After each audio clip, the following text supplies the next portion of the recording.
더불어민주당 이렇게 후보의 정책 지원도 집중하고 있습니다만은 국민의힘 선대위 해산과 개편에 맞불을 놓겠다는 전략도 엿보입니다. 민주당이 대통령 선거 기여도를 지방선거 공천에 반영하고 또 선대위 인원 30%를 지역과 현장으로 보내는 등 조직을 더 축소하기로 했습니다. 이만수 기자가 보도합니다.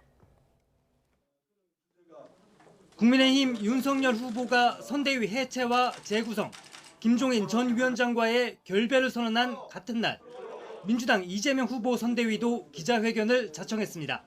먼저 민주당 선대위 전략본부는 대통령 선거 기여도를 지방선거 공천에 반영하기로 했습니다.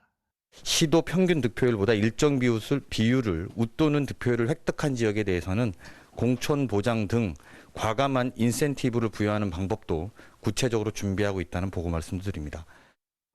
선대위 인원 30%를 지역과 현장으로 보내겠다고도 약속했습니다.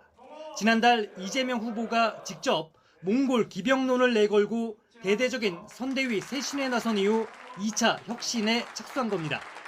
민주당은 또 대선 과정에서 문제를 일으킬 경우 단 한 번의 잘못에도 업무에서 배제하는 원스트라이크 아웃 제도 도입해 선대위를 더욱 엄격히 운용하겠다고 강조했습니다. 자만에 빠져서는 안 된다, 오만에서는 선거에서 질 수밖에 없다는 등 최근 불거지고 있는 자성론의 연장선으로 해석됩니다. 특히 기분에 취해서 SNS에 치기 어린 글을 올리거나 오만한 자세를 보여서는 안 될 것입니다. 저부터 현장에서 모범을 보이고 더욱 엄중하게 대선에 임하겠습니다. 이재명 후보 역시 최근 지지율 상승세에 민심은 하늘의 뜻처럼 두려워해야 한다면서 최선을 다하겠다고 몸을 낮췄습니다.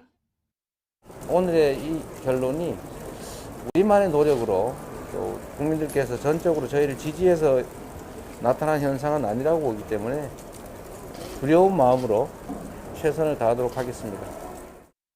이재명 후보가 이번 주말부터 시민들의 쓴소리를 직접 듣겠다면서 대중교통 유세에 나서는 건 역시 더 낮은 자세로 선거에 임하겠다는 후보의 의지가 반영된 것으로 보입니다.